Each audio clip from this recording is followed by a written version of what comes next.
In any good strength and conditioning program, push-ups play a pretty large role.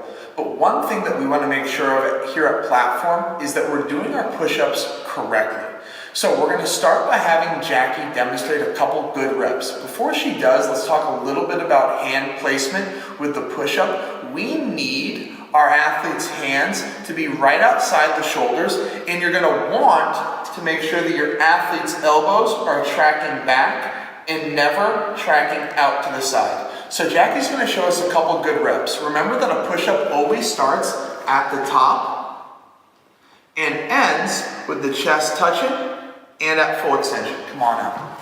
So the chest always travels down to the ground, and we always finish with the elbow fully locked out. If your athletes can extend their arms out in front, they can certainly do a full range of motion push-up. Now, we're going to talk about a couple common faults we might see in the push-up. The first one being not locking out the elbows all the way at the top. So it looks like this. Jackie will start at full extension, which we see here. She'll let the chest travel down to the ground, and as she comes up, she'll only press up half the way and then return back down to the ground. Excellent, come on out. So, really easy way to fix this is to press on your athlete's elbow to make them lock out all the way, or show them exactly what you want to see. From there, we're going to show you a worm style push-up. Remember, when you're doing a push-up, we only want to see your chest on the ground. Your thighs need to stay off the ground. So it'll look like this. Again, starting at full extension, Jackie will come down to the ground, but this time she lets her hips sag, her thighs touch, and she presses up in this wormy style, right? Come on out.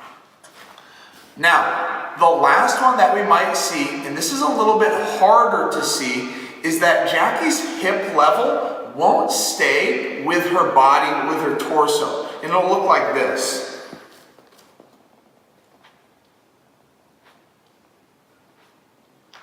Now, when you're doing a push-up, we want everything staying consistent throughout the full range of motion. That means that as you travel down to the ground and press to full extension, the body stays in that nice plank position as your athletes are bracing their midline.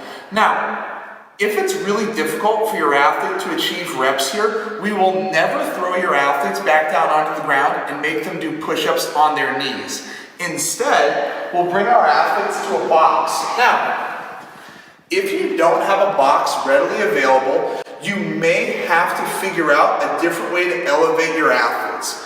But what we're going to do is we're going to put Jackie on the box, and all the points of performance apply here. She'll bring her chest down to the box and press away.